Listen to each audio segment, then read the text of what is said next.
Okay. Yeah. Radhe everybody. Radhe everybody. Welcome to session of Bhagavad Gita. Nitin bhai, Radhe. Can you hear me?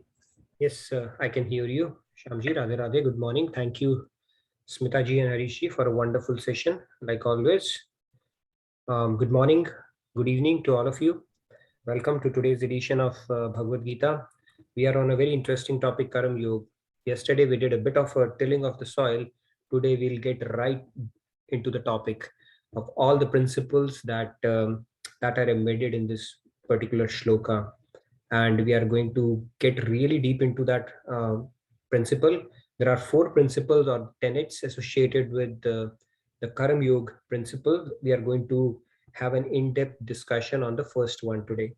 We'll take one each day so that we can get really into the skin of that particular concept. So with that, let's get started with our opening prayers and we shall get underway then. Give me a sec, I'll share my screen. Okay, everything looking good?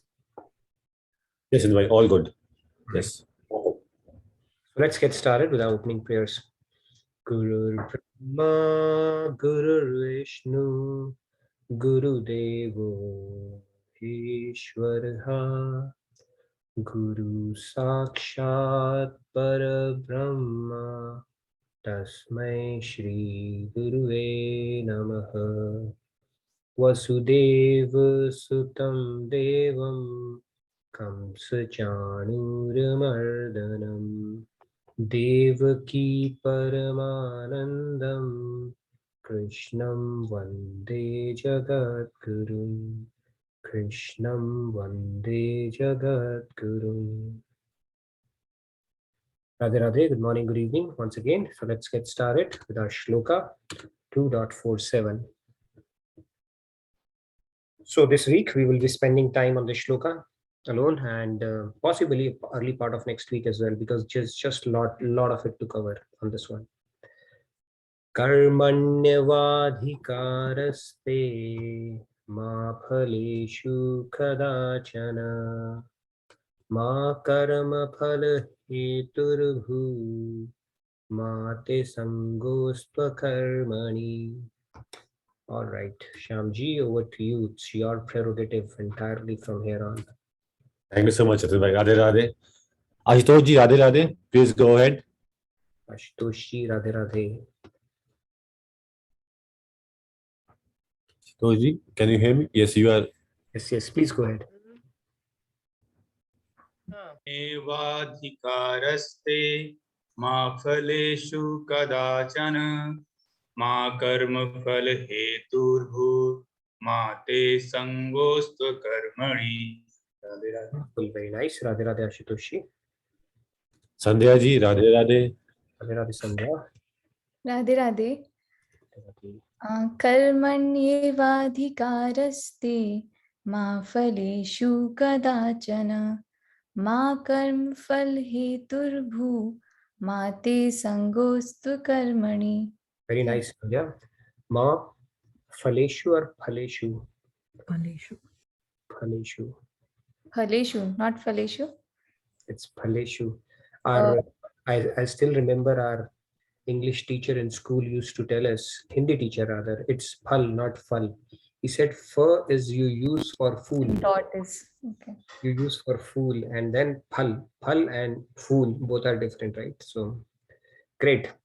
Okay. Let's have a few more. Yeah, it's phal. Yeah. Your lips should touch when you say that. That is the phal. And when you say pha, then your teeth should touch the lips. That's how it goes.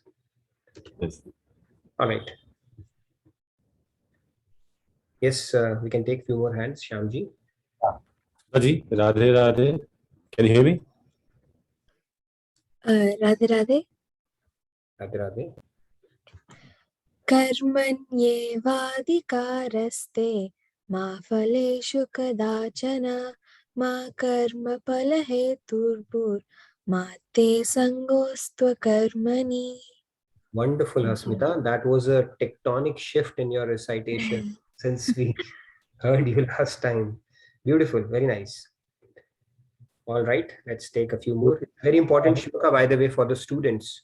All the students should just make it as their punchline or something to refer to pretty much every day. In fact, for all of us, in fact, but especially for students, it's very important because you give a lot of frequent tests, right? It will come in handy. A great tool to have. Okay, let's pick few more hands. Dinesh ji, Radhe Radhe. Radhe Radhe. Thank you, the camera on. Please go ahead. Can you hear me? Dinesh ji? Yeah, Radhe Radhe. Dinesh. कर्मण्येवाधिकारस्ते मा फलेषु कदाचन मा कर्मफलहेतुर्भू मा ते संगोऽस्त्वकर्मणि. Wonderful, very nice, Dinesh. Radhe Radhe. Okay, we have few more hands we can take on. Rahul ji, Radhe Radhe. Radhe Radhe, Hare Krishna. Hare Krishna. Karmarne vadhikaraste ma phaleshu kadachana ma karma phal heturbhur sango swakarmeni. Mate sangostu karmani. Radhe Radhe, Hare Krishna, Jai Shri Ram. All right, let's move on. Shukji, Radhe Radhe. Radhe Radhe. Yeah, Radhe Radhe, Shamji, Radhe Radhe, Naki. Karmanne sorry. Karmanne vadhikaraste ma phaleshu kadachana ma karma phalheturbhu ma te sangostu karmani. Wonderful, Shruti. Radhe Radhe. Thank you. Manish ji, Radhe Radhe. Radhe Manish. Radhe Radhe. कर्मण्येवाधिकारस्ते मा फलेषु कदाचन मा कर्मफलहेतुर्भू मा ते संगोऽस्तु कर्मणि. Radhe Radhe. Nice. Very nice. Radhe Radhe Manish. Thank you. We can pick two more hands and we'll get started. Rupa ji, Radhe Radhe. Radhe Radhe. Radhe Radhe. कर्मण्येवाधिकारस्ते मा फलेषु कदाचन मा कर्मफलहेतुर्भू मा ते संगोऽस्त्वकर्मणि. Very nice. You reminded us for B.R. Chopra Mahabharat. True. I was trying, but the first two words it did not come in tune, but from the third word it came in tune. It's Phaleshu, not Phaleshu, yeah. So but other than that, it was pretty good. You just aligned with that particular tune. Very nice, Rupaji. Okay. Thank you. Are we done then? Let's get started. No more hands, so that's fine. We'll get started with the shloka. So this shloka says that you have a right to perform your prescribed duties, but you are not entitled to the fruits of your actions. Never consider yourself to be the cause of results of your activities, nor be attached to an action. So let's get deeper into the shloka. Quick recap from yesterday. It's a very important concept. Before we get started, we looked at these quadrants, right? These four quadrants, starting with this subconscious incompetence that we have, and then the conscious incompetence, conscious competence, and then subconscious competence. So if you look at this concept, the fact that we are sitting here, the fact that we have that spiritual spark is actually an attempt to move from first quadrant to second, where let's identify our blind spots in life. So the spirituality is the means to get to that. We can identify through some, material studying as well, but this would truly tell you about, the imperfections of the mind, the antakaran, defects of antakaran that we carry. Okay, so this will take us from quadrant 1 to quadrant 2, and then obviously with our efforts from that point onwards, once we acquire the knowledge and with repetitive practice, we move to quadrant 3, and finally the idea is to move towards quadrant 4 and then move on to the next thing, and then that will basically it becomes a stepping stone for our spiritual journey, one after another, right? So Like anything else, it takes a lot of practice along the way, and it basically sets us off, teases off on this path. So now let's get into the concept of Karm Yog. The first principle is what we are going to discuss in depth today. Yesterday we spoke about actions. There are two kinds of actions. Type 1 is the one which we perform with our intellect and mind, and type 2 are the ones that we perform with our intellect and mind, plus there is another dimension to it, the attachment part of it. So this is how it breaks. And then we also spoke about the concept that the intellect and mind, they are infinitely malleable. Okay, you can actually train it. It's not going to break or crack. You can actually train it, and it has an infinite potential because it's a part of God. Right? That it's like that spark which can actually consign an entire forest to fire. That much potential it carries, and that potential is infinite. And God, we do our effort in spiritual, so even in material pursuits, if we really put our mind to something, we'll end up achieving it. And in spirituality, it's our effort, which is called sadhan bhakti, plus God's grace. Both go, and it's God grace is actually which does the trick. But then the God's grace comes only when we put in our effort and we increase our surrender. But the point here is our mind has an infinite potential when it goes to that. And God's, one of the definition of God is that one who is great and who has the ability to make somebody else great. That is the very definition of God. So even though we are tiny, but he actually makes us like him. When we become God-like, we have all the powers of God. We don't become God, we become God-like. And still there are things which God keeps to himself. It's not that we become God. See, it's like when you take a glass of water, right, and put some oil droplets in it. Can they ever mix? They will not. The oil droplets will still retain their identity. Similarly, even when we become God-realized, first of all, our identity remains separate, but we become God-like. Or even if somebody is a Gyan Margi and he merges with God, does he become God? No, he still has his own identity. It's like even though they have become Brahmaleen. So, but we have that potential to reach the topmost prize of God, and which is why it is said in the law of infinite potential, where we can achieve the topmost prize of God. That much ability God has given us. And the only thing that can cap us is our own mind and own limitations that we impose upon it.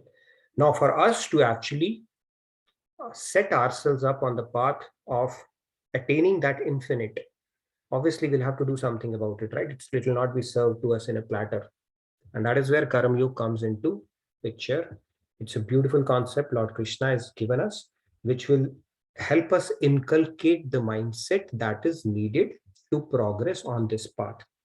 Right? Even the principles of devotion, if you look at it, it's all about Sharanagati, attaching your mind to God, developing love for God. And if you think deeply about the principle that we are going to talk about today, the first aspect of Karm Yog, the tenet of Karm Yog, you will see it's actually taking you to that direction. It becomes our second nature if we can start practicing it. So let's get started now on the first concept. The first one says there are 4 parts to this particular shloka. The first one is do your duty, but do not concern yourself with the results. This is the commonly known understanding of the shloka. Then the second one, it's for tomorrow, not for today. Fruits of your action are not for your enjoyment. Third one is even while working, give up the pride of doership and do not be attached to inaction. So let's get started with the first one today. Do your duty, but do not concern yourself with the results. Now let's look at some of the result influencers. Okay, you want to take a note and keep thinking deeply about it, and we are going to have a good discussion on it. What are the result influencers when we put in some effort? Okay, it's a function of a lot of variables, right? If you have solved mathematical equations, the more variables, the more complicated it becomes, right?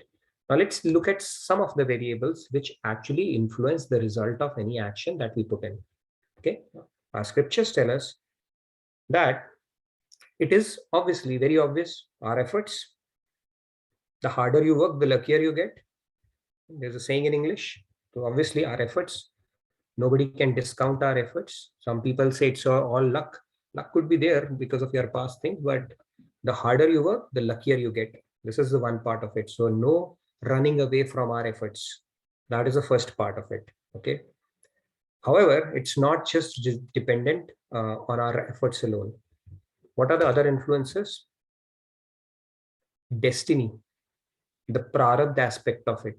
Okay, we spoke about it, that there is a drop in the ocean of our sanchit karma that we are inherit in this lifetime. So part of it is dictated by prarabdha as well. You've seen people hit lottery without doing anything. At the same time, people who have made a lot of money, life comes a full circle for them, they lose it. Right? Lata Mangeshkar, I was reading, I mean, when she passed away, one of the things she said was that one of her good known friends, kind of a relative, they swindled, cheated her on money.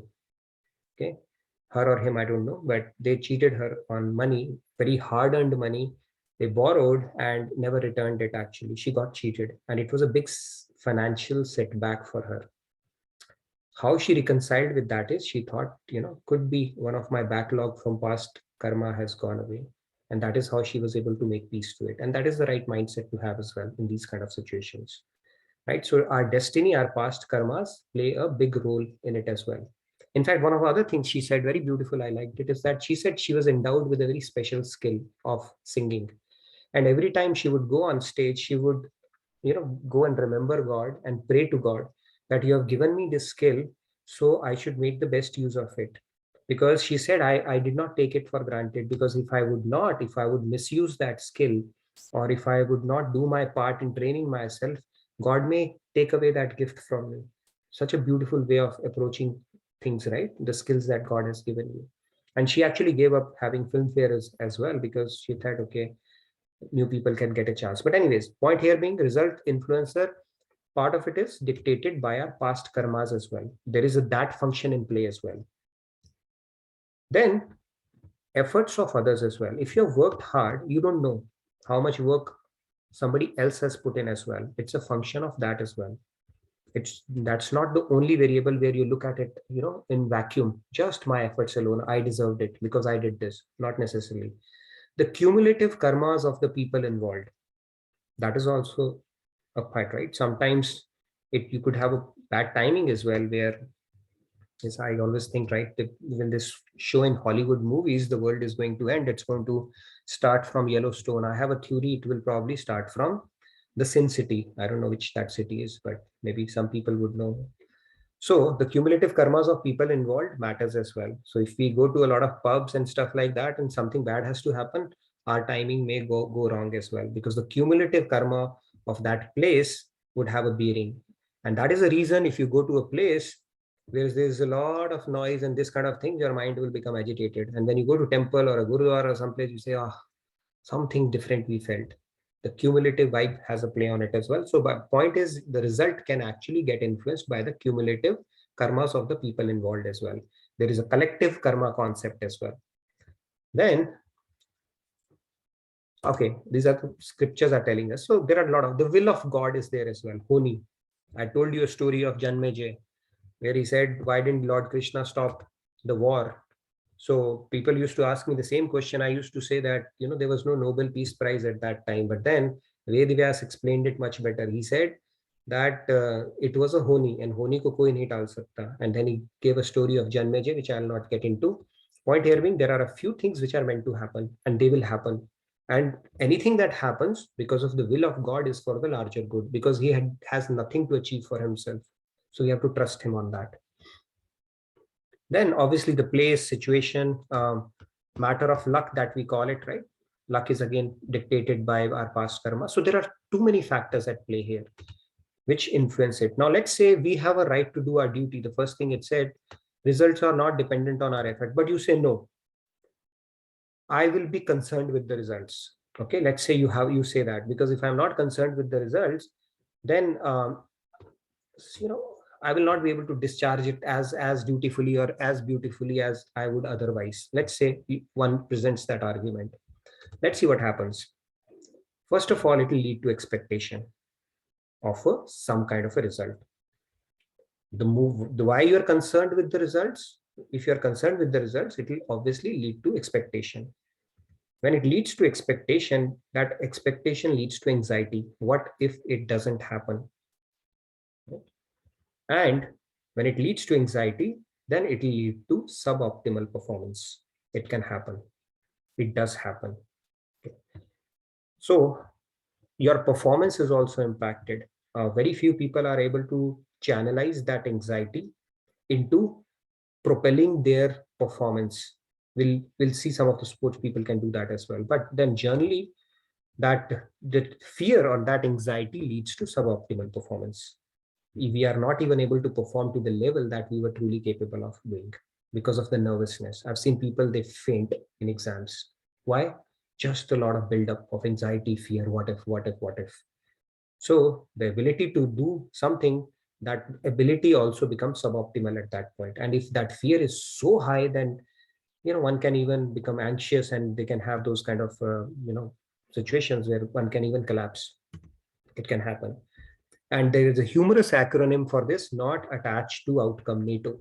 Right? These days, NATO has been a pretty common word on news channels because Ukraine's president wanted to join NATO, and all fiasco started from there only. But this you can remember now for a good reason. It is called not attached to outcome, NATO principle. If we can employ it in our lives, nothing like it. And we'll go deeper. Okay, it's not done yet because I know a lot of you are not convinced as yet, and so it will require a little more discussion. So we'll continue on to build on this. Now let's look at it from another angle. Circle of control. Mr. Stephen Covey, by the way, the author of 7 Habits of Highly Effective People, his inspiration in one of his interviews said has been Bhagavad Gita. And he came up with these circles. So let's look at the circle of control as well. So this is a circle of control, and this is of circle of no control whatsoever. There are 2 circles we have in our lives. Okay? Now, the problem happens where we start to focus too much on the circle of no control, and one of them is results that we just spoke about, which is something we have control over to a very finite extent, our efforts, nothing beyond that, right? The previous slide that I showed you, other than our efforts, is there anything in control? No, absolutely nothing is in our control. And because it's dependent on others' efforts, destiny, will of God, all the stuff that we spoke about. Now, if we focus on the circle of no control whatsoever, then it can cause anger, frustration, self-doubts, and the suboptimal or below par performance that we spoke about. Let's get to the good circle now. The one which we have control over, let's look at that as well, which is what we should actually be concerned about. This is something which is under our direct influence.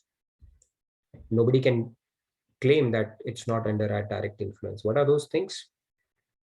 Intensity that you bring to the work. We have done that verse. So Yatur, right? Bhavati, and that whole cycle of part, right? It starts with an intense desire. So that intensity is very much under our own control, depending upon how much knowledge we have solidified around that. Discipline, self-discipline is under our control. Perseverance is under our control. Positive approach, prepping yourself up, is under our control. Building confidence is under our control. Sportsmen do that, right? Come on, you can do it. They do that self-talk all the times. Hard work is under our control. Now, if you look at it, it helps us build confidence, become better at what we are doing, odds of exceeding our potential. It manifolds, and then makes the work enjoyable itself. And the focus is on the present. You're not speculating or creating a situation in future that may or may not happen, right? Do you have a guarantee of something that is going to happen in future that you start thinking about? No.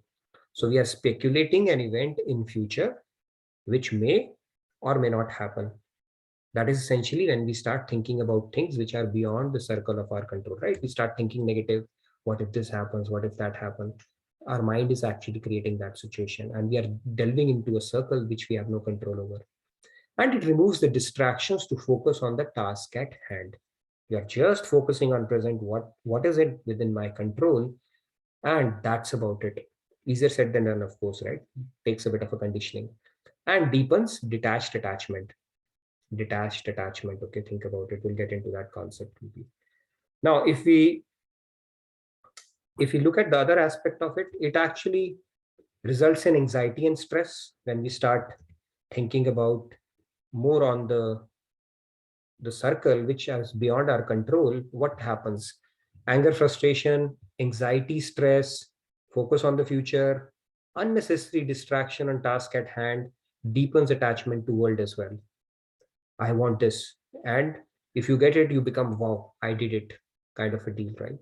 So it deepens attachment to the world. Now, there's a serenity prayer that we had discussed. That is the one which should help us discriminate between the two, right? God grant me the serenity to accept the things I cannot change, courage to change the things I can, and the wisdom to know the difference. More often than not, in the course of performing any task, we start attaching our mind to the results more than what is within our control. So we start focusing on a circle which is beyond our control. And if that focus is too much, then it can lead to all the things that are on the left hand bottom side: anxiety, stress, and all that kind of a stuff. Now think of it. Now you say, no, if I won't think about it, how will I perform better? Now let's look at it. Let's look at some of the people who have actually done well in life. Okay, let's hear from what they have to say about it, because this thought process that only if I'm worried about it will help me lead to better results is actually counterintuitive. Not. When you actually put in your best with a with the with the understanding that I'm going to work on the variables that are well within my control, and then even if I don't get a favorable result, I will not be upset, because I know that whatever was within my capacity, I actually did it. And if I don't achieve it, then I need to do better. There is a way I can improve out of it as well. So let's look at some of the people who talk about this concept and see if it puts a little bit of it in perspective or not. So I picked up, I think, how many? 3 examples for this. Before I get into that, let's continue on that. A little more examples on this concept. Now, people think that when this concept is brought up, that if you give up attachment to results, our performance will go down. You will become complacent. Jo hoga, theek hoga, jaisa hoga, theek hoga.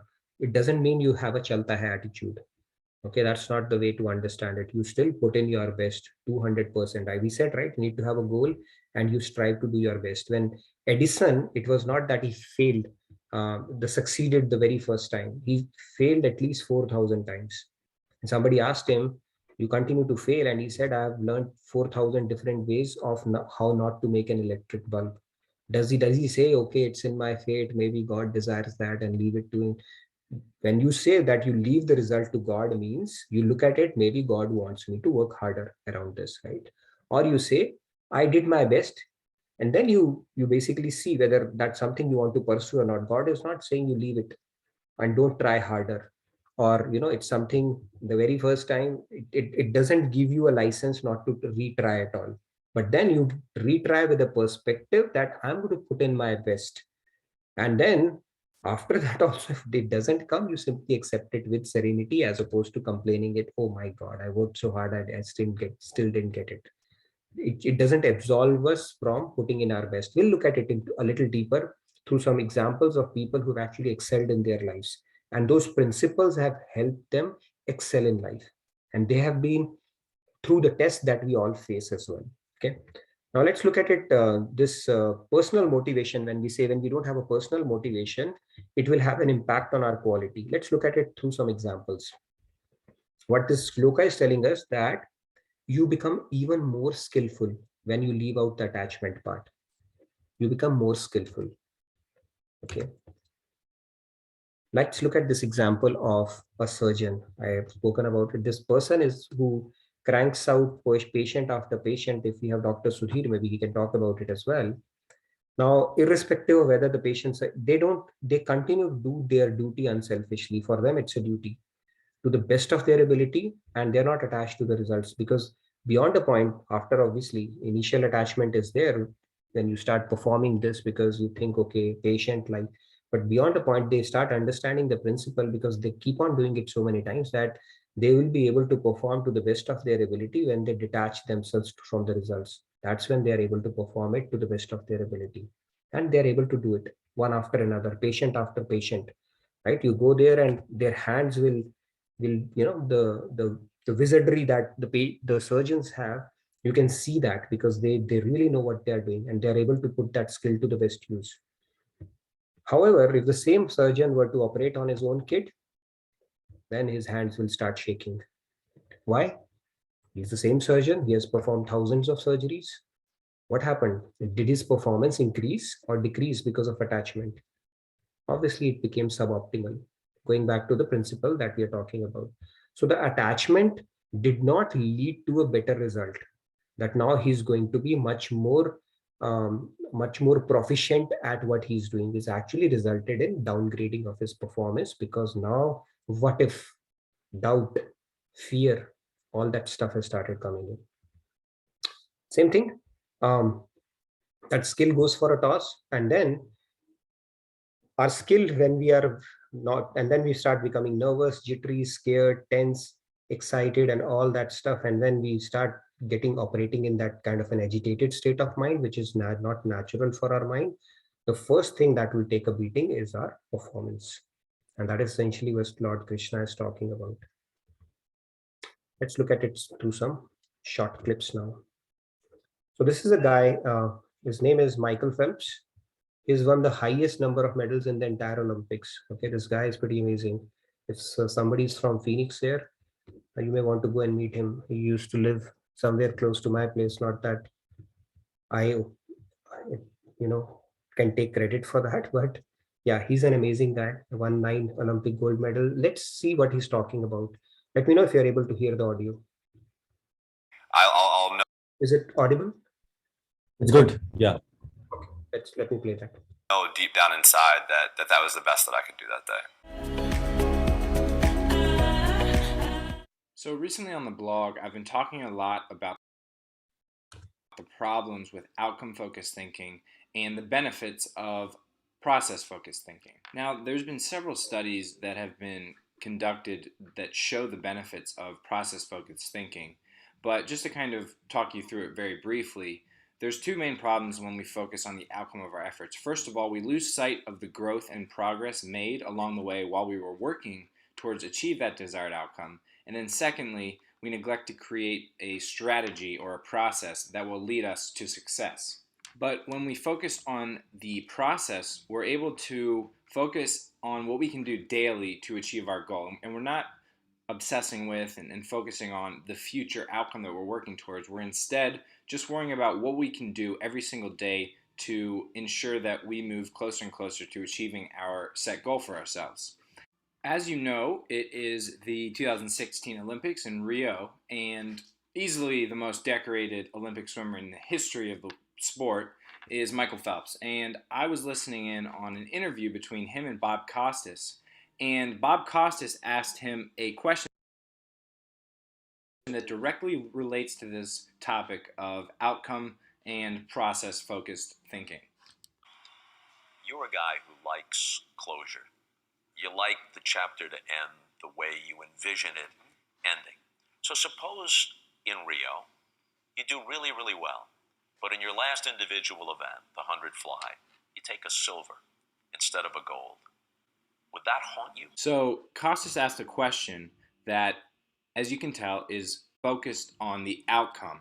He basically says, Phelps, if you were to go through your final race and you were not to achieve your desired outcome, which of course would be winning gold, would that haunt you?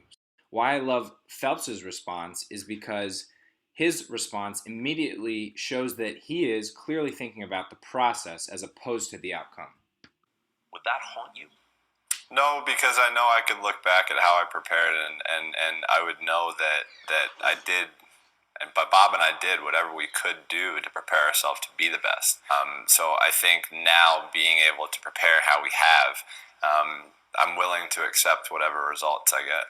I mean, sure, will I be ticked off? Probably, but I'll know deep down inside that was the best that I could do that day. So I just love this response from Phelps because it shows you his mindset. It shows you that He is solely focused on putting in the hard work and dedication that is needed to achieve his goals. He understands that he cannot control the outcome of his efforts. He can simply control the work that he gets done in order to achieve those goals. And it just shows you that he is totally focused on the process. So just to kind of wrap things up, as we've learned today from our homeboy Michael Phelps, when you are working towards a goal, all you can do, all you can control is putting in the work needed to achieve your desired outcome. So focus on that, focus on the process that is required to achieve your goals, and trust that if you put in the hard work, it will pay off. So the key thing here was this guy, what I liked is deep down in anything that we do, we would get to know whether we put in our best or not. Right? And if we failed, you always have two choices. If you know deep down that you could have done more, you try harder, like Edison continued to do. God is not saying you try once and then say, okay, it was God's wish, I'm done. That's not the idea of it. Deep down, you would know, did you do your best? Or do you have more reservoir of, thing to put in? Maybe it's an opportunity for God is wanting us to try harder. Right? And then, but you accept the results with serenity at that point. After you have put in your best, this guy was told, see, for a sportsman who pursue excellence, nothing short of a gold matters for them. Okay, it's as good as not participating for them. And he's asked that if you win silver, you lose out on the gold medal, would you really feel bad about it? He said, no, I would know that I did the best that I possibly could. So it would really not impact me at that time. Right? This makes you make peace with it because you understood you have done your best. But if you still think you did not do your best and still you are complaining, then it's a problem. And God says, okay, give me a break. You need to work harder on this. Let's look at it from one more sportsman whom I really admire just because of his high school temperament, and see what he has to say about this concept. Okay, this is Mr. MS Dhoni. Let's hear him as well. What if this happens? What if we don't win the game? What if we don't get selected? But again, worry about the controllables, and whatever the controllables are, we take care of it, we'll get the desired result. If we don't get the desired result, we'll improve. We'll change our plans, we'll execute better, and we'll get a chance to prove ourselves again. So, that's what it is. Thinking about the result never gives you result. Yes, you may have a target in mind, but what is more important is to take care of the small steps in life, what needs to be done, what I am supposed to do, what extra I can do, and that will help us achieve that. So the key thing here is these guys, I'm not sure they have read Bhagavad Gita or they are a fan of Bhagavad Gita or not, but intuitively, non-intuitively, knowingly, unknowingly, consciously, subconsciously, the fact that what differentiated men from boys or made them rise at the top is aligning to the principles that Bhagavad Gita is telling us. He's essentially, when I hear him speak, a lot of times I say he's talking as if he's implementing some of these principles directly. In fact, the very look on his eyes, if you remember the World Cup final when India won, that actually exemplifies or summarizes his approach to the game itself. Right? Somebody asked him even before that, we keep on beating Pakistan in every finals. What do you have to say that? He said it's just a part of life, winning and losing. One of these days they'll also beat us in the World Cup. I mean, amazing response. So he's kind of shows that equanimity around it, right? This whole thing. And then when India won the World Cup, he just knew, just by hitting that shot, like I said in cricket, like intuitively, whether it's going to sail over or not.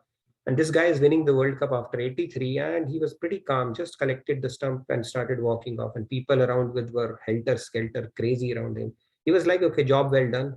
Let's move on. Amazing. So anyways, point here is when you start aligning to the principles of higher principles, obviously it will start giving you an edge in life. He say that how do you maintain your cool? And he said, I simply remain where I am. And people have already lowered their game in those panic moments. So he's already gained an edge without doing anything. Just by staying where he was, he's gained an edge because people have lowered their game. And that becomes a success mantra for him. Now, failure is something we fear a lot. Let's hear one more clip. Okay, for Virat Kohli, just hear clearly from him. That will tell us why we should not fear failure in life. So let's hear it. It's also interesting when I could find. Hi, how are you? man? Good, good to see you. You okay? Yeah, I'm okay. How are you? Okay. Could you play the tunes?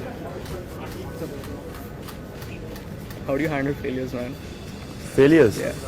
Failures are the most important thing in life because success doesn't teach you as much. It boosts your ego. Short and sweet. Failures teach you things in life. Failures have depth. When we fail in life, actually we gain depth. When we succeed, if we have not understood the principles of Bhagavad Gita, it will simply boost our ego. That's essentially what he's saying. It will simply boost your ego, and success does not have depth. It doesn't teach you much unless we have that perspective that, okay, what has it taught me? What I could have done better? Very few people have that. We simply celebrate success and move on. But failures, they teach us, right? That's why if that exercise I talk about, if you plot the graph of your life, things that have taught you the biggest lessons in your life, which define or has shaped the personality that you are as of today, are the failures or the bad moments or the hard moments in life. You will not remember the good moments. That is much depth failure or hard moments have. So now let's look at yes, sorry. Can you go one slide back, please? Which one? One slide back. Two slides back. Your voice Dr. breaks. Ganpriya, I want to see the older slides. Dr. Ganpriya ji. Can you hear me now? Can go back and I do not know which one, but if she can let me know, raise her hand. Dr. Ganpriya ji, are you there?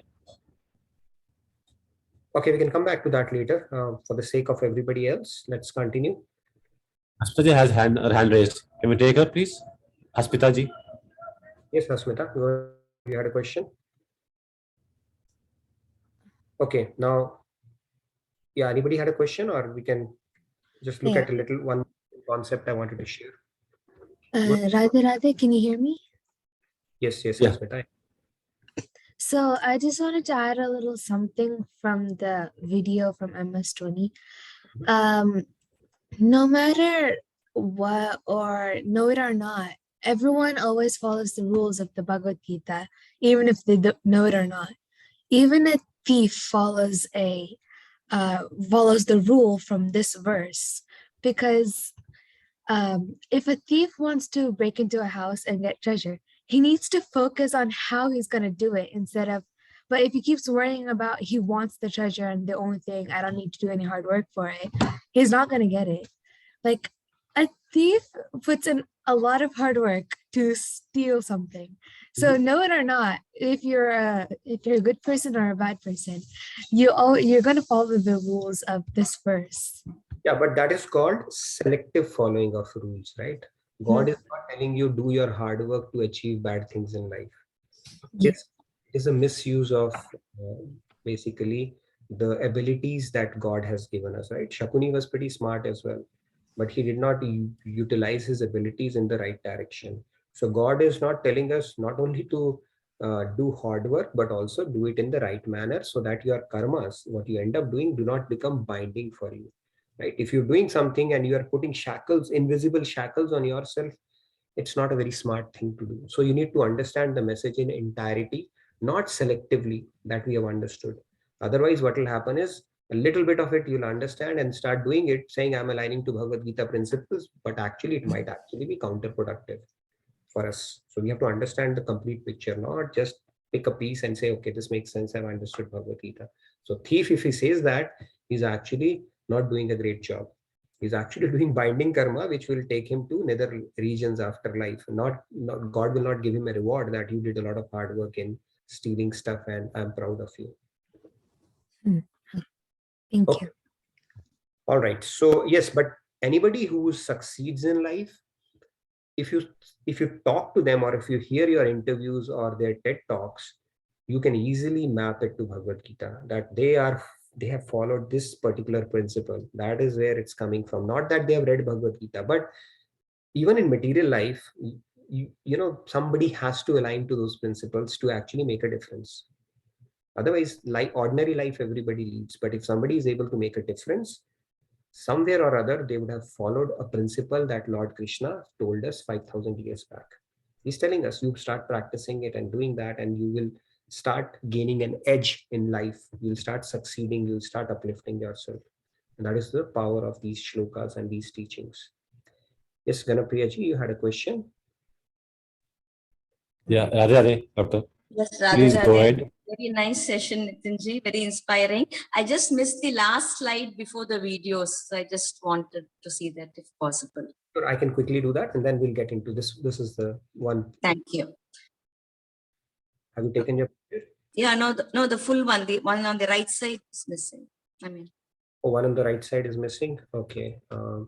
Okay, I didn't realize that. Sorry about that. Here you go. Yes, thank you.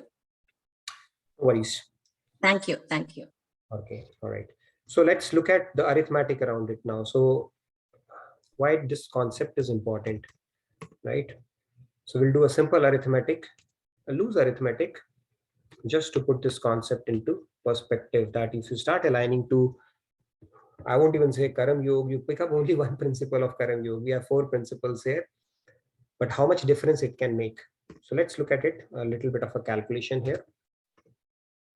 So if we plot the matrix of our life here, okay, let's say an average life is 100 years.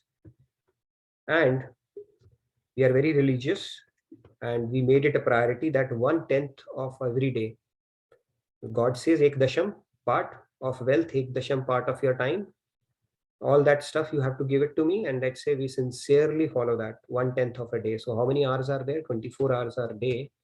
So that means 2.4 hours we're putting it right from the word go. Okay, I'm just rounding it up basically. Obviously, as kids, and there is a age which passes by even before we understand the spelling of God, right? God. So I'm just saying, okay, let's assume right from the day we were born, we start doing it. So that means, let's look at some rough calculations around. If we 100% of the time we have been able to spend, so technically we have loosely about 10 years to complete the process in this human life, if you were to God realization, right? Let's say we 75%, 75 years, it's 7.5 years, right? So, and if you do 50%, about 5 years we have, and then if we say 25%, it's about 2.5 years. That is roughly how the calculations go. That is also assuming if we start right from day one, and 2.4 hours of solid thinking about God. We have not gotten into that principle as yet, but let's say we start practicing Karm Yog and start aligning to, not attached to results, devoting to God and fruits to God. How the dynamics changes now, the majority of our life goes in our work or in studies if we are a student or as a professional. So let's say we have an 8-hour day. So instead of 2.4, if we make it 8, actually there is a directly 30 years, 3 times jump. And similarly, proportionately, you are actually increasing it by 3 times. Simple arithmetic if you go by it. So loosely you got the idea about it, right? So if you start putting this practice into play, in addition to your sadhana and devotion as well, right, you are actually increasing your odds by 300%. Some simple formula. And Karm Yoga is something we can practice pretty much during the entire day. Every opportunity will give you that option. Every opportunity. And it is the strongest supplement we can take along with our devotion, our sadhana. Right? Where we falter. Why do we falter in life? We falter in life because we do sadhana. Right? Usually our sadhana is in our temple. And then when we start facing the world, the bad habits again come back. Right? Gossiping starts, thinking about people, analyzing situations, talking to, in general talk without any value add, right? This whole stuff starts happening. Why does it start happening? Because we start drifting away from the principles of Karm Yoga at that moment. We lose that. We think our devotional quota for the day was over when we did our sadhana. But if this principle we can actually start embedding in our day-to-day lives, it will increase our devotion and our odds of aligning to these principles many folds. That is the beauty of Karm Yoga. It's a very deep shloka actually. simply by giving up the attachment to result itself will draw so much of grace from God. God will say, wow, what an effort, kind of a deal. And there, throughout the day, we have that situation.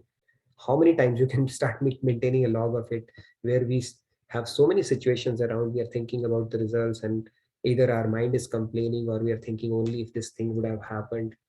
So that's where we are violating that principle. So if you start aligning to it and start thinking deeply about it, it will increase the arithmetic probability of our human life becoming a grander success by many folds, 3 times directly. Okay, so that is a power of this shloka. So we have just covered one aspect. We have not yet touched upon the remaining 3, and those we will touch upon next 3 days, and then we will put it all together. So we are going to spend a good amount of 4 or 5 days on this particular shloka. Let's get the discussion going. Any questions anybody has? Nothing. Few announcements will be made. Please fill the attendance tracker. Please feel free to give your suggestions, comments, feedback. And we have a family coming up in June. Yeah, please go ahead. Sorry. No, sorry. I was saying that when you fill out the feedback tracker, if you have any questions, unanswered questions on the first concept, please fill it up. I would take it before the session or after the session so that we are covering all the questions and all the doubts. Yeah, please feel free to ask anything from Bhagavad Gita, from Karma Yoga. Yes, and we have coming up. Yeah. From 24th to 30th. Please come and join the family camp, and if you're around Dallas. If not, you can also join virtually. It's there for 1 full week with Swamiji. A lot of fun out there, a lot of blissful meetings. So please feel free to come and join there. Yes, Yeah, I guess. Share the pictures on CIC as well. Helps us create a buzz. So if you like the event that we do, please check it out. Facebook, like, share, comment. It helps create a buzz as well. So thank you, Shyamji. Please feel free to do that. Please don't feel expensive to do that. Okay. So that's the key. This is also a form of seva. Please, go on the Facebook page, like, share, comment. It's just a way of motivating others also. Yes, very true. Yeah. So we have RTG. Can we take it in the mic? RTG.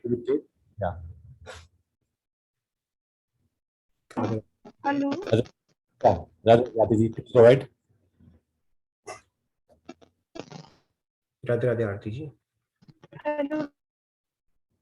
Your voice is breaking, RTG. You may have to fix your audio. RTG, we can't hear you. It's breaking a lot. No. You may have to join again, RTG. Everyone, I just want to put the question. Not able to. 2.4 hours, how it became to 8. The second line of this automatic. Second line. I put the question as well. Yeah. Second line is just to illustrate that. Okay. Start again. Please start again, bhai. How do you come to 8 hours, 2.4 hours? Please explain once again. 2.4 is 10% of 24 hours a day. I'm putting 10% of 24 hours is 2.4 roughly, right? It's 2.4. So it's a 10% every day. If we give to God, that is the promise that we had made him. That, and then how much effective time do we truly have in one lifetime is what I've put in here.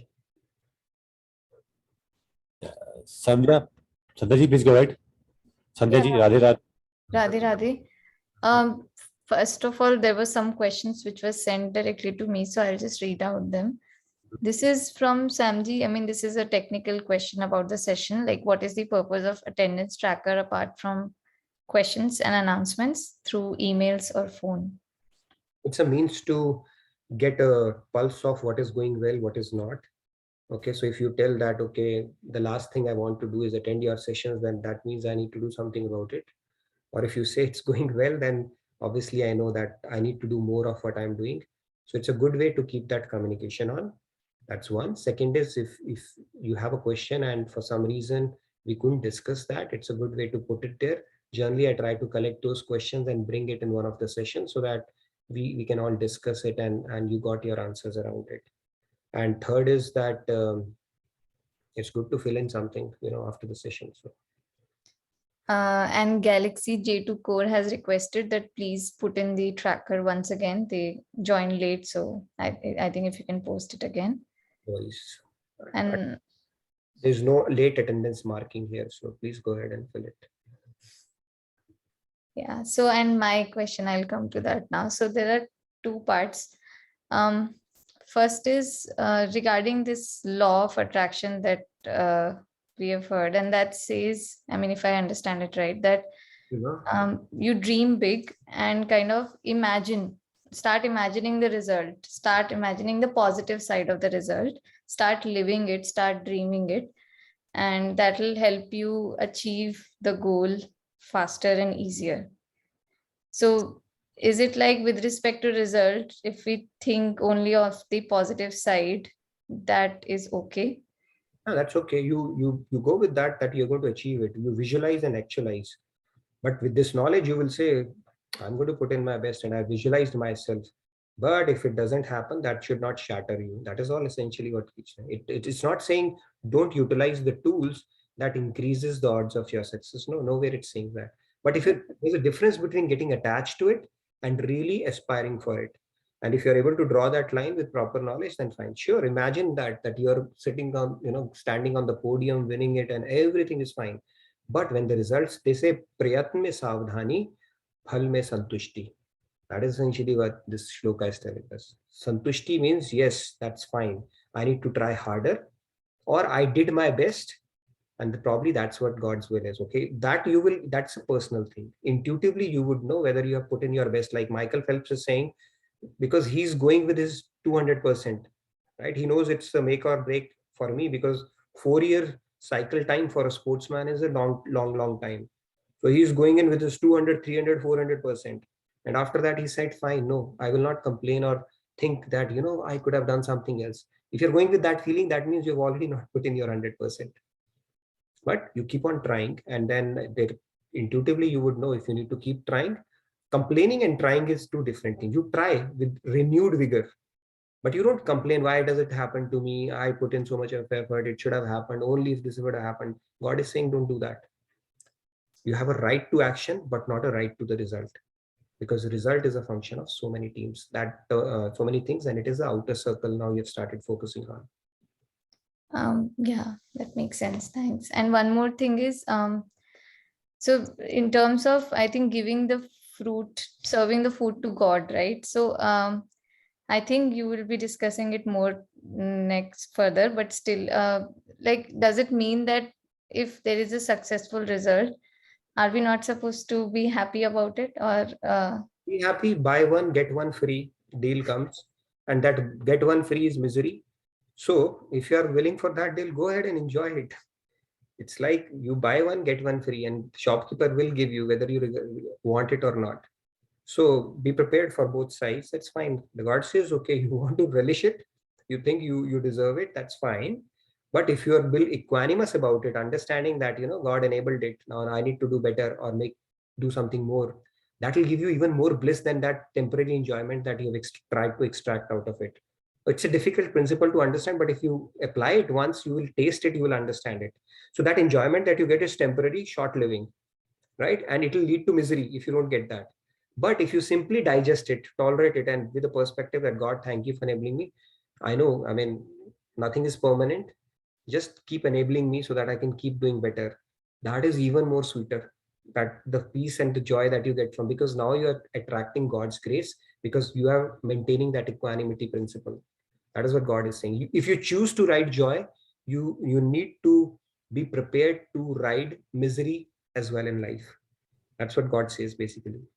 You are actually made a choice that I'm going to experience the other thing as well. So when you go to one extreme, you've already gained energy to go to the other extreme. And that is why we keep oscillating between these two. I'll tell you with my personal example. When you keep on craving for things and enjoying those things, right? That thing was not lasting. Now, for me, the office work is just an office work. And I'm telling you, I know that I'm doing much better than I previously used to do. Because for me, there's no attachment to results that I should get to this position, that position. My boss should think like this about me. People should say this to me.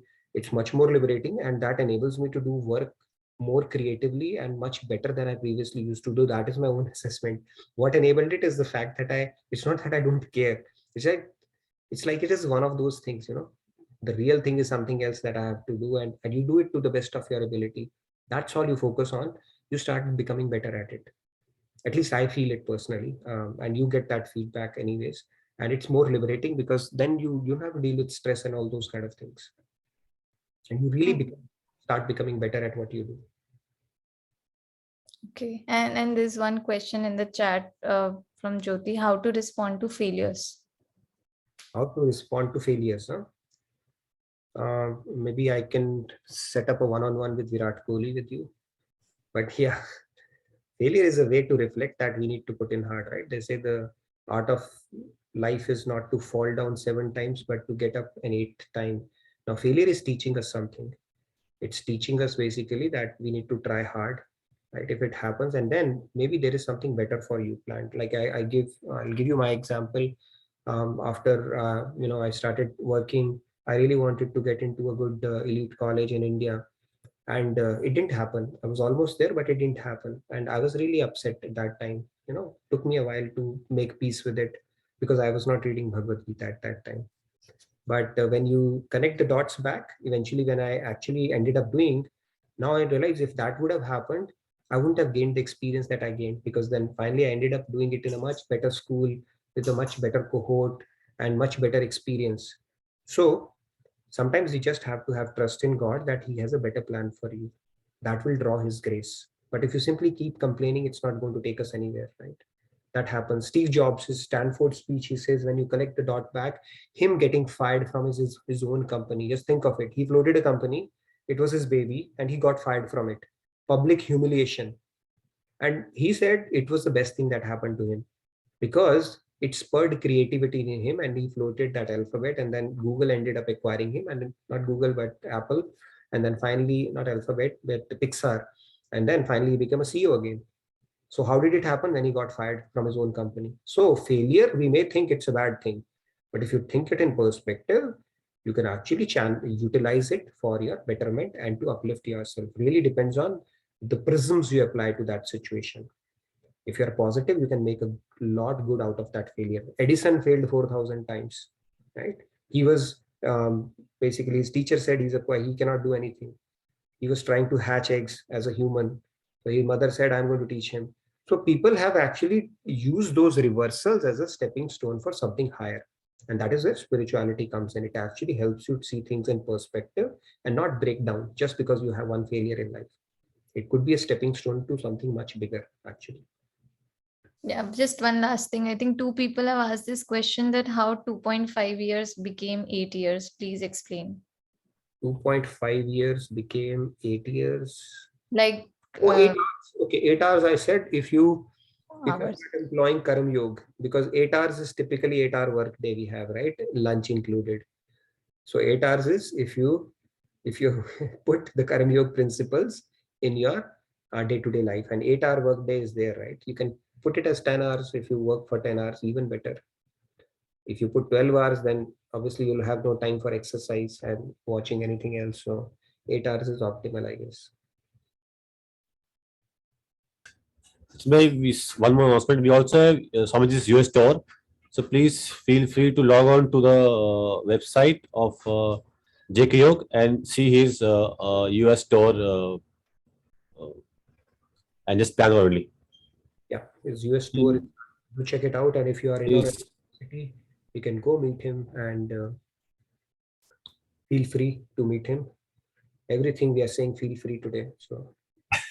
And one more thing to all the participants, please rename your Zoom display with your personal names, because at times it's difficult to pronounce your names. And also when you interact with Nitin Bhai, please put the cameras on so that he can see and interact very well with you guys and make better contact. Yeah. So we have a few more hands raised, Nitin Bhai. Hetalji was there also, I guess, yesterday. Yes. Hetalji. Hetalji, please go ahead. Radhe. Radhe, Radhe. I just want to ask, let's say the past karma, right? We have our previous lives.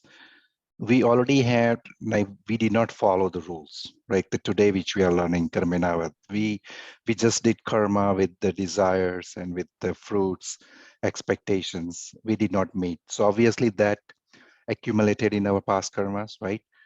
We carry those over into this life as well, right? And are those being obstacles to do a karma or anything, or as the new life beginnings, right? So we think differently, that okay, we understand that now Gita. In past time we did not understand Gita, but today I understood, and start doing the way I should. That okay, I should not follow, I should not expect any fruits, but I should do my karma as I go along, and with the keep the faith in the God, and God is the first doing any kind of karma. So my question is this obvious, that is there any past life, any accumulation could be an obstacles during this life, Yeah, doing any karma? that's true. So the biggest obstacle that we have because of our past lives is our sanskars, which is our mind itself, right? This mind is like an old dirty cloth that we carry. And cleaning up this mind is the sole objective of spirituality. And that is the biggest obstacle as well. Why do we attach to result? Why do we seek to enjoy? Why do we have a sense of doership? Why do we get anxious about the results? It's because of our mind. And where did we mind acquire these tendencies? Because of our past life practices, the conditioning that this mind got. So spirituality about getting over that conditioning and aligning to those principles, so that if we start making those practices pakka in our head, firm in our mind, then it will become our asset for the next lifetime. It will be easy for us to align to these principles. So we are doing ourselves a favor. So yes, the biggest obstacle is our mind only. Bhagavad Gita also says mind is our biggest enemy and could be our best friend. So the process of spirituality is about taming this mind, which is our enemy, and make it our friend, so that it is guiding us appropriately and not misguiding us, like it continues to do all the times. So yes, it's our own decisions, our own doing, our own making when we struggle with something, especially when it comes to aligning with spiritual principles. It's only because of our own mind. And there it becomes sanskars, where we find it difficult, where mind doesn't cooperate, it rebels. Why should I do it? It's only our own doing only. And that is the biggest obstacle for us that we need to overcome. I hope I answered the question. Yeah. Prithiji says, Nitinji, ditto here. The ability to understand everything will pass, success and failure. The resilience is better these days. Radhe Radhe. Very true. See, the success is not something that you are going to continue to have, right? What you'll have failures also. So if we start becoming equanimous, it's not easy, right? Our immediately reactions, but if you simply tolerate it, digest it, then it draws God's grace. So if we really value God's grace, we have to tell our mind that, hey, take it easy. It's not that you have shattered or made a dent in the universe, by succeeding. Not a big deal. That's fine. This too shall pass. It's not permanent. So we start reasoning about it. Right? We go overboard in both the cases. And God says, the more equanimous you would become, the better it is, because then you will draw my grace, and then you will get closer to attaining that perfection that I want of you, so that I can give you all that I have. It's a very simple principle, right? It's not that joy actually defined us today. Or if we had not enjoyed and just tried to tolerate it in perspective, by seeing it in perspective, we would have become depressed or any less than what we are. We would have grown in stature actually in God's eyes, and our inner peace would have told us that as well. Yeah. We need to tell our mind. We have a tendency to do that. I mean, I struggle even so frequently, and then again you have to bring it back. Hey, take it easy, okay? You don't have to feel upset or really excited about something. Yeah. And also she says, Radha Shyamji, you have instilled discipline in me. You asked to keep the camera on, and that makes me sit here and manage my time doing other things, either earlier or later. Thank you for that. See, I'm doing my Karm Yog. I do not want the outcome. It's all for Krishna. I'm doing that, and it's as we are doing the Karm Yog, it is my karma to request all of you to name your Zoom display with your personal names and put the cameras on.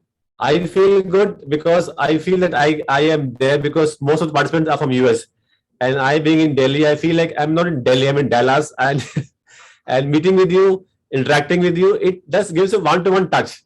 Thank you so much, Priti ji. Radhe Radhe. Shyamji is a hard taskmaster. All I know is that as a student, I would have been really scared of Shyamji as my teacher. But you are doing a great job, Shyamji, for sure. You were saying yesterday, yeah, it seems like you are here in Dallas only. So love your spirit and enthusiasm, and you're a great. You are the only one who makes people When happy on their camera most. So. I don't want to become scared. Just my love, my respect for them. I want to be with them. When I'm here for 1 hour, I just want to be in this session because at times my family, my wife says that I don't even see what they are doing. This was her session yesterday morning that she told me to give this statement. Though I'm physically here in my drawing room, but I am mentally not here. I just do not know what's happening around me. I just know what you are saying, what people are saying, what comments are coming in. That's it. And I feel so blessed at times that I am blessed to be part of this group. Trust me, trust me. This is what I can do on my side. You're so sweet, Shyamji. In fact, it reminds me of that movie's dialogue, right? थप्पड़ से डर नहीं लगता, श्याम जी के प्यार से डर लगता है. The fact you said it's your love, so very nice. Thank you so. Thank you. Yeah, we'll take a few more participants. Likhit ji, Radhe Radhe. Yes, Likhit ji, please go ahead. We can take a couple of more, right? Shyamji, you have time? Yes, we can. Yeah. Likhit ji, can you hear me? So, by the way, I wanted to let you know that Tuesday, Wednesday, Friday, unfortunately, will not be able to have session this Friday as well. I've got some wisdom tooth. I mean, I didn't know I had, by the way, but they're going to get extracted. It's troubling me. But the wisdom in our Bhagavad Gita will continue, okay, regardless. So I think that procedure would take at least a few days for me to settle down. So Friday is the best day because weekend comes and then Monday I should be back. So Friday we will have to take off. I'll remind you just in case. So yes, let's take It's happening too often nowadays. It is the third weekend at a stretch. So we don't I'm getting missing. all the wisdom tooth extracted in one shot so that I don't have to take 2 or 3 different Fridays. Okay, that much I can make a concession. But yeah, this Friday, but we'll try to make up for it Monday. So Monday and Tuesday next. Please take your time, please. Likhit ji, can you hear us? Radhe Radhe. We have a wonderful team. We'll keep you entertained in the meantime. Okay, you'll get some interesting reels and Instagram posts and whatnot. So you'll be adequately entertained, I'm sure. Like, by the way, if you've not joined, please do join our group. Okay, we have some creative team. They keep churning out some stuff, and I check it out, and it always brings a smile to my face, and it will bring a smile to your face as well. Okay, some nice. Yeah, we only have 40 odd followers there, and we are so many in this group. So I request all of us, at least 100 should be there. At least century can be there easily, but because we are so many there, just 40 people are following the group. So I request all of you to please follow the Instagram handle of ours. That is the most military request I've ever heard. I guess I should quit now requesting and quit hosting Nitin Bhai if he says so. People will not. Take a few questions. I can see Likhit ji, Shruti and Kumar ji. Let's quickly take that. Likhit ji, can you hear us, please? Go ahead. Radhe Radhe. Yes. Radhe Radhe, Nitin ji and everyone. I have one question, maybe more outside of this concept of today's, but it's more common for those who people enter spirituality. The question is that if one believes God, does he believes in even in evil spirits? I think it's the most common question of everyone. Not necessarily. Is that the only question you have? Yes, I will continue it. Some more this extension of it. Sir, after coming to spirituality, I have confirmed that only the God exists, but these evil spirits doesn't exist. Because Swamiji used to say at some time is that one should be attached to the only God. His ultimate goal should be only God. And these material desires are just what all we'll get is just pain in disguise. And even some saint says that in Hindi, क्या हीरे क्या मोती, मरने के बाद तो क्या कैसे जाओगे, खाली हाथ तो जाना ही पड़ेगा. So by all these, sir, No, yes, by yes. all these, We can discuss that more in detail, Likhitji. I know if you can put down an attendance tracker, maybe I'll give you a quick call around it. But just to give you a quick, because we are running out of time. There are two ways of looking at it, right? One, you say, is there light and is there darkness? Or you can say there's just light, absence of light, it's darkness. So absence of God is wicked or evil. Okay, there's just God. Having said that, those evil spirits are people who have those kind of things, and who do not get a body for various reasons. They don't have an ability to possess you, like Hindi movies would like you to believe, right? Ghost movies would like you to believe. They don't have that, just like that. Okay, so that's a miserable existence, but they don't have the power to do that. But yeah, people do that worshipping of those kind of spirits as well. That's where we will get into some of those concepts, hoodoos, babas and all, tantrics and all. That is called tamasic bhakti for evil spirits. But spirits as such, you don't need to freak out from that they cannot possess you like they would show in movie. But yes, those spirits do exist, and they are absence of God. That's why they have been relegated to those miserable existences. If you worship them, it is called tamasic bhakti, and we should refrain from that, because that will take you to hell, hellish abodes. Doesn't add any value at all in life. And yes, the material pleasures are like pain in long run for sure. It's like a sweet poison. It may seem good in short term, but it's actually poison in long term. But if you have more questions, write it down, or put your number. I am happy to get on a quick call with you to address that. Let's quickly take, because we're out of time, maybe a minute each for the remaining hands. Pramod ji, Radhe Radhe. Radhe Radhe. Radhe Radhe Nitin ji, Radhe Radhe Shyam ji, Radhe Radhe everyone. Not a question, but just a realization I had. So in corporate world, one of the things that is commonly harped upon is the principle of begin with end in mind. So begin with end in mind. So when I heard this shloka, I initially thought that they are incompatible, because when you say begin with end in mind, I always thought that means that you focus on the outcome, which is contrary to what the shloka is saying.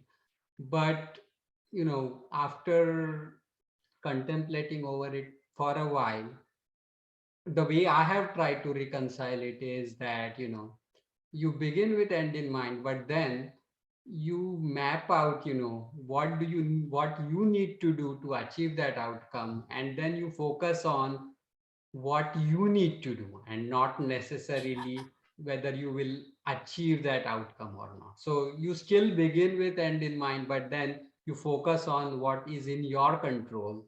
True. And then focus on that. At least that's that's the realization that I had. So I just thought that I would share. So very nice. I'm glad you shared that, Pramoji. Very true. In fact, Bhagavad Gita is not telling us don't set goals. Begin with end in mind is you set goals, but you're not attached to the outcome. You put in your best. What would it take you to reach that goal? Put your 200% in it. That's what Bhagavad Gita is telling you.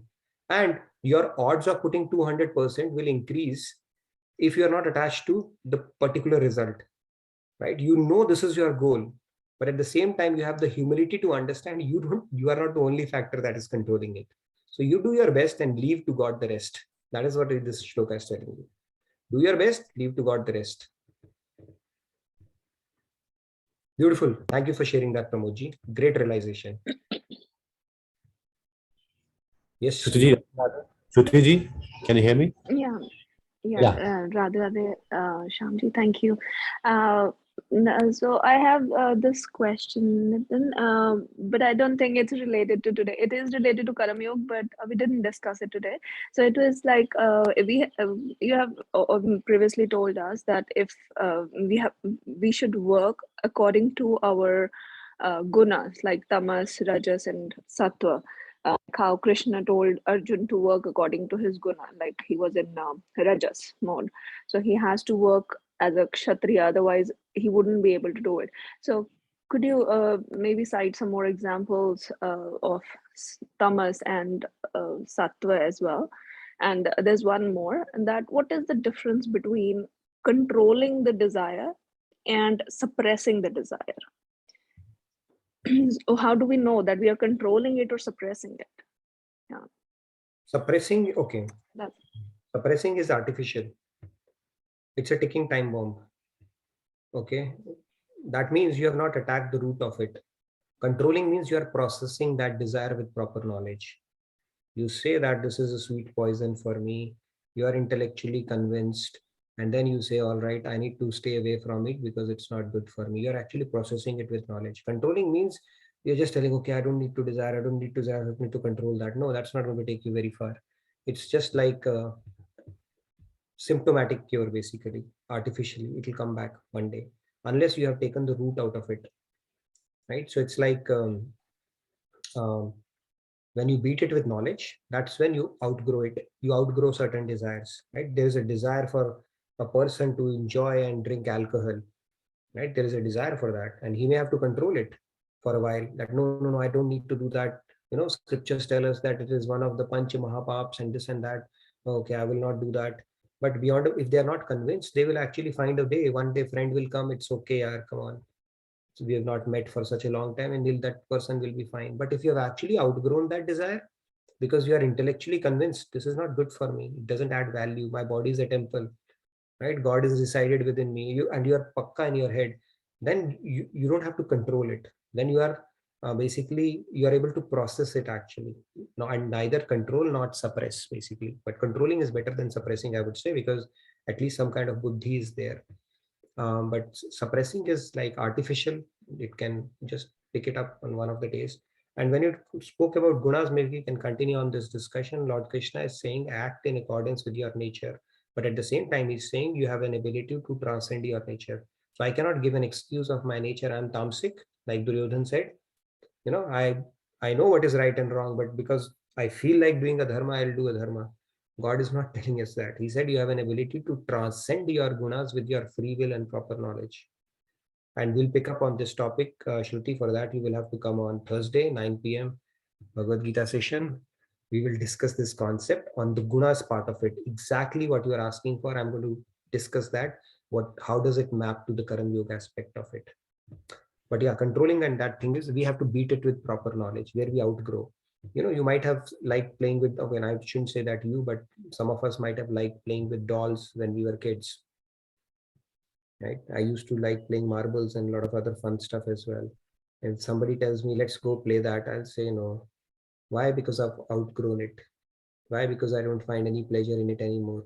So that is where you have actually removed the seed of it. You outgrow that. That is the right way of tackling any desire, as opposed to artificially suppressing it. Artificial suppression will not take us too far. We have to beat it with knowledge so that we have burnt the seeds for it, so that they don't sprout even when it gets the nourishment or the favorable, conducive kusanga. You still float at that point, and that can happen only when you have done sufficient contemplation and built some spiritual resilience around it. Otherwise, that control will be just artificial and temporary. Hope that answered at least a part of it, but the guna part of it we'll discuss in our maybe day after Bhagavad Gita session. Okay, thumbs up means okay, part of it got it. She is the one who ends the session. Otherwise, the session looks incomplete because whatever Bhai has done so far in an hour, Padmaji does in 5 minutes for us. And before that, I have this comment chat from Galaxy J2 Core. I request please to rename your IDs with your personal names. The Galaxy J2 says, yes, we should be attached only to God, but Maharaji has also said ki bhoot hote hain. I can try to share the video link tomorrow. It is a yoni, have Manushya yoni. So it is there, but when you are a devotee, these things can do nothing to you. Your guru comes to your protection. Like there is a story from Maharajji's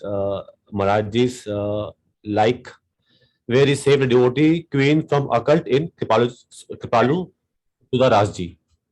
Bhoot hote hain, that's true. Their bhoot yoni is very much there. I'm not saying bhoot nahi hote. Bhoot hote hain, but they don't have the ability to possess you just like that. In fact, there's a story, Swamiji, that bhoot used to come. There's a Maharani story as well. There's another one. They used to come and Maharaji say, what natak you guys are doing? And he said, do Radhe Radhe. And the bhoot yonis, they started doing Radhe Radhe in the forest as well. So yes, they do exist. Bhoots do exist, okay, and people are subjected to that miserable existence because of a lot of reasons, right? It's a miserable existence because if somebody has decided to reject this human body, right, like somebody commits suicide, it's a grave sin actually to do that. So then you will become bhoot for a while until you understand what is the value of this body that you rejected so happily or whatever, for whatever reason. So yes, bhoots do exist, but it's not like movies tell you that they can possess you. But yes, that existence has, and tantrics, they actually worship bhoot pret and all these things in itself. That is called tamasic bhakti, where you do that bhoot pret and bring that, right? There was a guy who used to do planchette. So there used to be a pret who used to come and he used to say, I'm Hanuman. So Maharaji came to his house and he said, Maharaji, Hanuman comes, come, I'll show you. And they started doing planchette. So Maharaji asked, he said, but this Hanuman was a Mahavidwan, right? Hanuman is Brahma Vidya Gyani. He asked him some scriptural question. So this guy did not respond. So said, Maharaji, I don't know what happened. Next time he did planchette, this guy said, okay, next time you come, don't bring the other guy, okay, to ask me such questions. So could be any soul, booth, those kind of things do exist, but we don't have to think too much about it. They cannot possess you and have you wander around in night and do all those crazy things like movies show you. No, that's not going to happen. Padmaji, please go ahead. Radhe Radhe. Just a few things that I want to share. I know we're kind of really late right now. Somebody brought in this question, the samskaras that we bring you into this life. We know our tendencies. So what we are today is the result of all our previous lives, but this is not the end, right? What we are today is what we are, but that doesn't mean this is the end. So this is the great beginning of where we are right now for anything. When we start thinking about this is a great beginning, whether it's a moment or next day or next week, like there is a beginning, and this is the great beginning. Dwell upon, yes, these are my samskaras, these are my conditioned mind, and not punish yourself for being who you are, not punish yourself for not knowing, not punish yourself that this is what I have done in my previous lives and this is the reason why I'm here, but at least that willingness and openness to take that opportunity every single day and say, I am lacking this, I cannot do this alone, and I know I'm failing at this, but please God, give me the courage, and Guru, give me the courage to do a better person, do a better thing next time. And I know that I will fall each time that I try, but the process is very important. And I think that gives us that inner peace that at least you're trying, which is important. Not that somebody tells you that you're trying, but your own inner self, when you seeing that you're trying, you're willing to try again the next time that you fail. And that you have to have open eyes to see that you're trying. That is the number one thing that I wanted to add. And also failure. We all have preconditioned definitions of what success should be, whether that success is somebody treats it well, whether that success is whether it's a job. So whatever our conditioned mind perceives as a success, and if you go back and contemplate on your own definition of what that success is, let's say I take an exam and I fail. So for me, if I condition my mind that, I want to be passing is actually my success, then you're going to feel miserable. But if you train your mind and you go back and contemplate enough, where is this conditioned mind coming from? Who defined it? How did I define that this is what success is? Who, when, and how? Those two things, when you go back and tackle, did I make this decision that this is the success of this situation, or my definition of success is dependent on what people think about me, or what my perception is about what people want, I want people to think about me? Then you dwell upon the realities of your own identity, and you're able to redefine those successes in your life, and you have less failures and more successes, and that success will show as a process and an effort, but not as a product. Wonderful, Padmaji. Beautiful download that you did. Yes, very true. What we did yesterday defines who we are today. So that means what we will do today will define who we are tomorrow. So we are not necessarily stuck based on what we did yesterday. Right? If we continue to dwell upon what we did yesterday is defining us today, so we will continue to do today what we did yesterday, then our tomorrow will also be like yesterday. Very confusing, but just think about it. All right. So we have an ability to transcend our gunas through our free will, and that is what Lord Krishna is telling us. So we might be stuck in a rut, but we are not obliged to sail that rut for the rest of our life. And that is where proper knowledge comes into as an aid or a tool for us. Beautiful. Okay, let's do our closing prayers. I think we stretched a lot and we took a lot of liberty from Shyamji. And thank you, Ranjana ji, for turning on your camera. I'm seeing a new face. Where are you joining us from? Thank you so much for that. And Asha ji, thank you. Thank you very much. And Shyamji actually makes sure that more people turn on their camera. So thank you, Shyamji, for that. Let's do our closing prayers for the day. I am doing the Karm Yoga without an attachment. So I feel so good at times. Not always, at times. Always I feel so good that I'm doing a bit in this session. Wonderful, Shyamji. It's a pleasure to have you on these sessions. So Lakshmi Thank ji you. put on camera as well. So all right, let's do our closing prayers. Just want to take that. Hetalji's hand raised. I guess the prayers, closing prayers, Hetalji? Yes. Yeah. Please go ahead. Radhe Radhe. Om Sarve Bhavantu Sukhinah. Sarve Santu Niramaya. Sarve Bhadrani Pashyantu. Ma Kaschit Dukbhag Bhavet. Om Shanti Shanti Shanti. Thank you, Radhe Radhe. Have a wonderful evening and a great rest of your day. And I look forward to seeing That closing prayer. This camera on would have been icing on the cake, but it's your call. Radhe Radhe, Hetalji. Sure. We'll do next time. Yeah. Thank you so much. Yeah. Thank you. Thank you, everybody. Radhe Radhe. Good night. Thank you all. Thank you.